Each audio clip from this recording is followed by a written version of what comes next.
வணக்கம் நண்பர்களே. வெளிநாட்டு வாழ் இந்தியர்கள் அதாவது என்ஆர்ஐ மக்களவைத் தேர்தலில் ஆன்லைனில் ஓட்டளிக்க முடியாது என்று தேர்தல் கமிஷன் தெரிவித்துள்ளது. டெல்லியில் நேற்று தேர்தல் ஆணையம் செய்தி தொடர்பாளர் செய்தியாளர்களை சந்தித்தார்.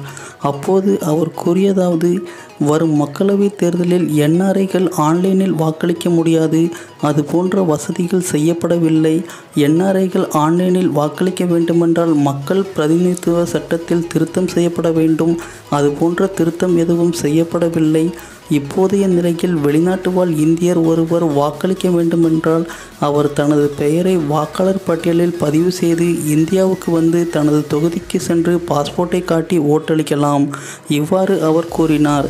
வெளியுறவுத்துறை அமைச்சகத்தின் கணக்கின்படி பல்வேறு நாடுகளில் சுமார் 3.10 கோடி இந்தியர்கள் வசிக்கின்றனர் என்பது குறிப்பிடத்தக்கது.